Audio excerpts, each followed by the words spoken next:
மிகுந்த நெற்றத்திரை போல் அமர்ந்திருக்கும் நடுவருக்கும், மல்லிகை மலர்களாய் அமர்ந்திருக்கும் உங்கள் ஒவ்வொருவருக்கும், சகோதரி என்னுடைய சகோதரி சொல்லும்போது சொன்னாங்க எதிர் அணியினாங்க, என்னுடைய தோழிகளுக்கும் என் முதல்கள் வணக்கத்தை நான் தெரிவித்துக் கொள்கிறேன். சரிங்களா? இப்போ நான் பேச வந்திருக்கிறது முற்கால மக்களின் விசுவாசம் தான் அப்படின்னு சொல்லி ஆணித்தரமாக நிரூபிக்கிறதுக்காக வந்திருக்கேன். அண்ணா வந்து உங்க எல்லாருக்குமே தெரியாது, அண்ணாவோட ஜபம் எப்படிப்பட்ட ஜபம் அப்படின்னு தெரியும். அவங்க வந்து சாமுவேல் 1:18 பார்த்தீங்கன்னா கடைசியில் அங்கே போய் 1:10 அந்த இடத்துல போய் ஆலயத்தில் கண்ணீரை வந்து ஊற்றிட்டு வந்திருப்பாங்க. அவ்வளோ வியாகுலத்தோட வேதனையோட அழுதுட்டு வந்திருப்பாங்க. அதுக்கடுத்து அவங்க ரிட்டர்ன் வரையில புறப்பட்டு ரிட்டர்ன் வரையில பார்த்தீங்கன்னா போய் போஜனம் சாப்பிட்டு அதுக்கப்புறம் துக்கமுகமா இருக்கல அப்படின்னு சொல்லி அந்த சாமுவேல் 1:18 சொல்லியிருக்கு. இது வந்து குழந்தைக்காக, ஒரு குழந்தை இல்லையே, என் கர்ப்பத்துல ஒரு குழந்தை இல்லையே அவங்க வேதனையில அழுது ஆண்டவர்கிட்ட கேட்டது. இதே முற்கால மக்கள் அவங்க விசுவாசிச்சாங்க, ஆண்டவர் எனக்கு என்ன பண்ணுவாரு, கண்டிப்பா ஒரு குழந்தைய கொடுப்பாருன்னு விசுவாசிச்சாங்க. அங்க விசுவாசம் நடந்துச்சா? அதே மாதிரி அண்ணாவுக்கு வந்து ஆண்டவர் என்ன பண்ணார், சாமியில கொடுத்தாரு, அவங்க நேர்ந்துக்கிட்ட மாதிரி அவங்க பண்ணாங்க. அவங்க விசுவாசம் எப்படி எப்பேற்பட்டதுங்கிறத இந்த இடத்துல மீன் பண்றேன். இக்கால மக்கள் என்ன பண்றாங்க தெரியுமா? அதே தான் பண்றாங்க. ஆண்டவர்கிட்ட அழுகுறது இல்லை, இன்ஃபர்டிலிட்டி சென்டருக்கு போய் அழுகுறாங்க, எனக்கு ஒரு குழந்தை இல்லை. உடனே ஃபர்டிலிட்டி சென்டர்ல என்ன பண்ணிடுறாங்க, ஆர்டிஃபிஷியலா குழந்தைக்கு என்னென்ன வழி உண்டோ எல்லாத்தையும் பார்க்குறாங்க. இது இவங்க விசுவாசம் பெற்றா, அண்ணா விசுவாசம் பெற்றா நீங்க நடுவர் சொல்லிக்கோங்க. அடுத்து சாத்ராக் மேஷாக் ஆபேத்நேகோ பத்தி சொல்ல விரும்புறேன். சாத்ராக் மேஷாக் ஆபேத்நேகோல எந்த அற்புதத்தையும் அதிசயத்தையோ ஆண்டவர்கள் எதையும் பார்க்கல. சரிங்களா? இக்கால மக்கள் பார்க்காம விசுவாசிக்கிறாங்க, அவங்களும் பார்க்காம விசுவாசிக்கிறாங்க. சரிங்களா? தானியேல் 3:17 பார்த்தீங்கன்னா நாங்கள் ஆராதிக்கிற தேவன் எங்களுக்கு தப்புக்கு வல்லவராக இருக்கிறான்னு ஆணித்தரமா நிற்கிறாங்க. அப்போ இன்னொரு வார்டு சேர்த்து சொல்றாங்க, நீங்க விடுவிக்காம போனாலும் நெருப்புல போட்டாலும் என்ன பண்ண மாட்டோம், நாங்கள் உம்முடைய தேவனுக்கு ஆராதனை செய்வதில்லை நின்னாங்க. ஆனா இப்போ உள்ள விசுவாசிகள் என்ன தெரியுமா பண்ணுவாங்க, ஒன்றும் இல்லை, ரேஷன் உங்களுக்கு கட் ஆயிடுச்சு அப்படின்னு சொல்லிட்டாலே ஐயோ எனக்கு ரேஷன் கார்டு போயிடுமா பின்னாடி ஓடிடுவாங்க. இதுதான் இக்கால விசுவாசிகளோட நிலைமை. அடுத்து சாரிபாத் இதையை வந்து உங்களுக்கு முன்னாடி வைக்கிறேன். சாரிபாத் இதை வந்து எலிசா வந்து போய் எனக்கு வந்து ஒரு அப்போஸ்டல் கொண்டு ஃபஸ்ட்டு தண்ணி கேட்குறாங்க. அவங்க உடனே தண்ணி கொண்டுட்டு வரக்குள்ளே போகிறாங்க. போன உடனே இவர் வந்து தண்ணி மட்டும் இல்லை, எனக்கு வந்து பசியாக இருக்கு, எனக்கு ஒரு அப்பத்தையும் சுட்டு கொண்டு வாங்கன்றாரு. அவங்க என்ன சொல்கிறாங்கன்னா, நானும் என் குழந்தையும் சாப்பிட்டுட்டு சாகிற கடவாக்கா ஒரு படி மாவும் கொஞ்சம் எண்ணெயும் இருக்கு அப்படின்னா. ஆனால் அதிலும் எலியா வந்து ஒத்துழைக்கல. நீங்க வந்து அதுல எனக்கு முதலாவது செய்ய, அதுல முதலாவது எனக்கு எடுத்துட்டு வாங்கன்ற. இந்த காலத்துல வந்து தண்ணி கேட்டாலே நமக்கு யாருக்கு ஏரியா கேட்டு வந்திருக்க, என்ன தண்ணி கேட்க, நான் சாப்பிட்டு சாகர இருக்குன்றோம், நீ என்ன என்கிட்ட தண்ணி கேட்கன்னு சண்டை போட்டுருவாங்க. இதுதான் இது நான் இந்த காலத்து மக்களால் நான் பண்றதுக்காக நான் சொல்றேன்.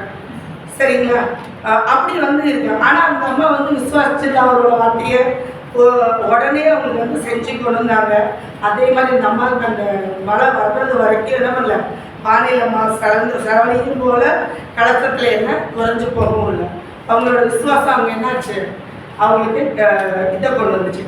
அதுக்கடுத்து பார்த்தீங்கன்னா ஜீசஸ் மேரியோட அம்மாவை சொல்கிறேன். அவங்கக்கிட்ட வந்து காப்ரியேல் தூதர் வந்து போகிறாரு, இந்த மாதிரி உலகத்தில் ரட்சகர் இயேசுக்கு வந்து உங்ககிட்ட பிறக்க போகிறாருன்னு சொன்னாங்க. இப்போ உள்ள லேடிஸ் அவங்க என்ன சொல்றாங்க, அவங்களோட பதில் எப்படி இருந்துச்சுன்னா, இதோ நான் ஆண்டவருக்கு அடிமை, உங்களுடைய வார்த்தையின்படியே எனக்கு ஆகப்படவுதுன்னு சொல்றாங்க. இந்த கால விசுவாசிகள் வந்து என்ன சொல்றாங்க, ஏய் எனக்கு என்கேஜ்மெண்ட் ஆயிடுச்சு, எனக்கு தப்பா பேசிடுவாங்க, பிள்ளை இருக்கக்கூடாது அப்படின்னு கேட்டிருப்பாங்க. சரிங்களா? அடுத்து எலியாவோட விஷயத்தை பத்தி பேசுறேன். எலியா வந்து கர்மேல் பர்வதத்துல எவ்வளோ விசுவாசத்தோட இருந்திருந்தா 850 பேர் பாகால் தீர்க்கதரிசிகளோ தோப்பு விக்கிற தீர்க்கதரிசிகளோ 850 பேர் அங்கே நிப்பாட்டிட்டு இந்த பக்கம் இவங்க ஒவ்வொருத்தர கடவுளோட மனுஷனா நிற்கிறாரு. நின்றுட்டு ஃபர்ஸ்ட் 4 குடம் தண்ணி கொள்வாங்க, திருப்பி 4 குடம் தண்ணி கொள்வாங்க, திருப்பி 4 குடம் தண்ணி கொள்வாங்க, 3 டைம் சொல்றாரு. சொல்லி அவரே வந்து வாய்க்கால வெட்டி அந்த பலி மேல என்ன பண்றாரு, தண்ணியை ஊற்ற சொல்லி வாய்க்கால் முதல்ல நிறையுது.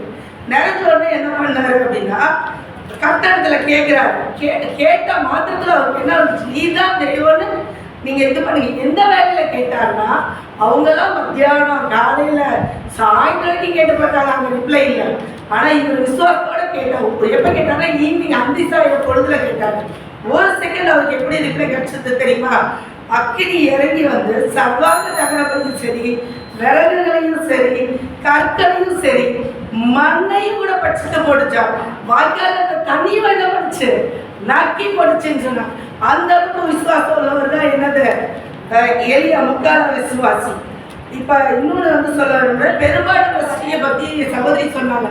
அவங்களுக்கு ஒரு சான்ஸ் கிடைச்சிட்டு போய் ஆண்டவரோட வஸ்திரத்தின் ஓரத்தை தொட்டாங்க, நாம தொட்டாங்க. இப்ப மாதிரி பஸ் ஏறி போய் தொடல, மைல்கிழமை நடந்திருப்பாங்க. ஆண்டவரை பார்க்கணுங்கிறக்கா எத்தனையோ வருஷம் டிராவல் பண்ணிருப்பாங்க. அது நமக்கு தெரியுமா? தெரியாது. ஸோ அதை வந்து இது பண்றேன். இன்னொன்று கடுகு அளவு விசுவாசம்னு சொன்னாங்க. கடுகு அளவுக்கு குறிப்பிடல, அதோட பூரணத்துக்கு. அந்த கடுகு வந்து முளைச்சு வந்தா எவ்வளவு பூரணமா இருக்குமோ அந்த பூரணத்துக்கு தான் ஆண்டவர் என்ன பண்ணாரு, உதாரணமா சொன்னார். ஸோ இப்போ இந்த ஒரு கண்டிப்பா வந்து முற்கால மக்களின் விசுவாசமே வியக்கத்தக்க விசுவாசம். நடுவர் தீர்ப்பு கொடுப்பாருங்கிற விசுவாசிச்சு நான்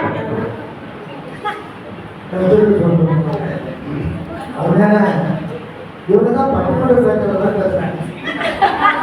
கை அசைப்பு அசைவோடு பேசுறாங்க. இது பேசுறது எனக்கே பயமாது.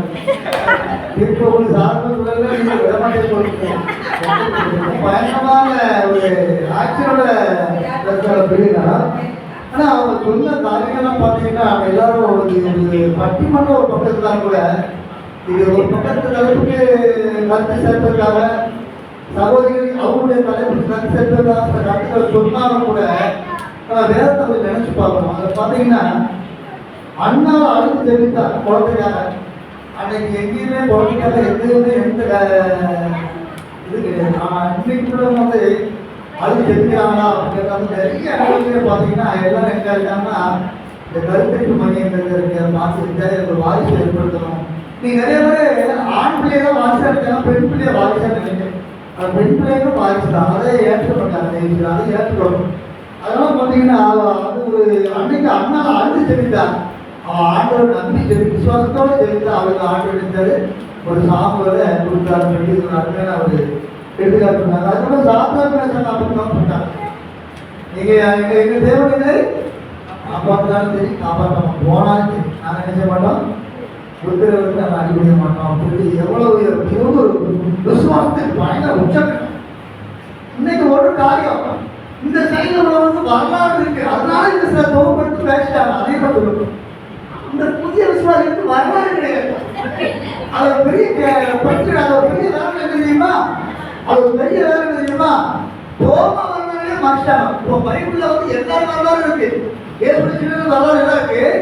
முதலாம் நூற்றாண்டுல வந்த புனித தோமா இந்தியா நேர கேரளா வந்து நேர சென்னைக்கு வர, சென்னை பரவாயில்ல போட்டு சாப்பிடுறது சாத்தம் இருக்கு. அவரை அனுப்புறாங்க. அவங்க இருக்கும்போது வரலாறு சொல்றாங்க 30 கிறிஸ்தவம் இருந்தாங்க. முதலாம் நூற்றாண்டுல 30 கிறிஸ்தவர்கள் இருந்தாலும் சொல்லாங்க. இன்னைக்கு உலகம்ன்றது வெள்ளக்காரன் வந்து மாறணும். வெள்ளக்காரன் வந்து வெறும் 300 வருஷத்துக்கு முன்னாடி. ஆனா தோமா வந்து முதலாம் நூற்றாண்டு, முதல் நூற்றாண்டு தோமா வந்து. அப்போ அந்த தோமா புறவுட்டு என்ன ஊழியம் செய்யறாங்க பைபிள் இருக்கு. ஆனா வடக்க ஊழியம் செஞ்ச மரிச்சவங்க சட்டம்னா பைபிள் இருக்கு.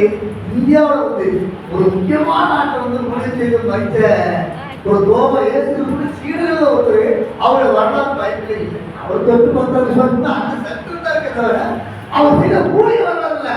அவருக்கு அப்புறம் செய்த பவுல் வரலாறு இருக்கு. இதை எனக்கே சிந்திச்சு பார்த்தீங்களா?